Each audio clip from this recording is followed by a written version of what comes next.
Hi guys, Justin here of Yugatech, and Realme is a rapidly evolving brand, and one of its most interesting products today is the Realme Watch, which is another budget smartwatch that's perfect for people who do not want to spend a lot of money on fitness trackers. Alright, before we jump in, let's see what's inside the box. Lifting up the lid, the first thing you'll see is the watch itself. Then under that is the USB Type-A magnetic charger and the manual, and that's pretty much it. Focusing on its design, the Realme watch goes for a square-shaped form factor with curved edges that comes in black with a body made out of plastic. We get a single button on the right that works as the power trigger, and there's also this removable 20mm silicone strap. By the way, the straps will be available in green, red, blue, and black color options. The clasp mechanism, however, is somehow confusing as you have to fold and push the extra strap underneath. It looks small on the wrist, which is the perfect size for a light everyday fitness tracker. Moreover, its glossy finish gives a touch that makes it look more classy. It's supremely lightweight at just 31 grams and at 11.8mm thick, making it more comfortable on the wrist. The bottom bezel is quite big, but thankfully the branding on it is almost invisible. Oftentimes, it's only visible under direct sunlight or with a flashlight. It's also worth noting that the Realme watch has an IP68 rating, so you won't have to worry about wearing it while taking a shower or when swimming. As for display, what you get is a 1.4-inch 320 by 320 touchscreen color display protected with Corning Gorilla Glass 3. For the touch response, you can notice some lagging when moving through the screen, and sometimes you need to double tap it to select. This isn't an always-on display, though the raise to wake gesture is pretty responsive. The quality of the screen is good for most tasks. Colors are not that punchy, but it's good enough. Under direct sunlight, the screen is usable outdoors and you can adjust the brightness from the watch itself and don't have to switch to your phone to the Realme Link app every time. Now, Realme Watch has a comprehensive set of fitness and wellness related features. There are 14 different workout modes and users can check their daily or weekly workout logs directly on the watch as well as under the activity records. Users can maximize built-in features such as continuous heart rate tracking, its SpO2 monitor that determines the level of oxygen in the blood,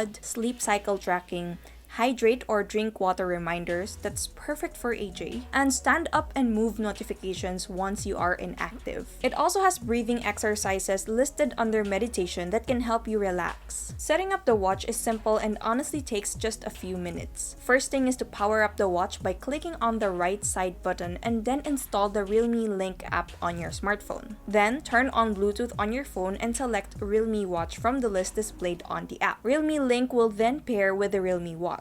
The downside here is that it's only available for Android devices, so sorry iPhone users, this is not a cheap option. Similar to almost all other smartwatches, the Realme Watch also comes with several smart features such as smart notifications, music playback control, and take photos. The watch can receive almost all app notifications and show some corresponding icons, so it supports the display of calls, SMS, and third-party app messages including Facebook and Instagram. But as far as the notifications are concerned, the watch display shows only the latest message or email that you receive, but to read them, you will need to switch to your smartphone. And it's the same thing for calls. The watch notifies you but doesn't let you answer it, which I think is extremely important for a smartwatch. Interestingly, one feature that Realme is promising at a later date is the ability to control Realme smart home devices, and it will roll out as a software update at some point. While moving on to battery, the Realme watch packs a 160 mAh battery and uses a magnetic charger. Realme also claims to offer about 7 days of battery life with the heart rate monitor on, which is true by the way. When you do run out, it takes over an hour or half to get back up to full capacity. Also, if you want to save your battery, there's a power saving mode that will display time and battery status only and nothing else. Holding down the physical button reverts you back to full smartwatch mode, and it's a nice feature to have. And it's one we had to put to use. So the Realme watch is certainly more of a fitness watch than a smartwatch. But for sure, this will be one of the most affordable fitness trackers in the market at the price of 3,990 pesos despite its shortcomings. So that's it guys. Will you give this Realme watch a try? Let us know in the comments below. And if you enjoyed this video, be sure to drop a like, subscribe to our channel for more content, hit that bell icon so you don't miss any future uploads, and be sure to visit yugatech.com for the latest tech news and reviews. Once again, this is Justin, and don't forget to wash your hands and stay at home.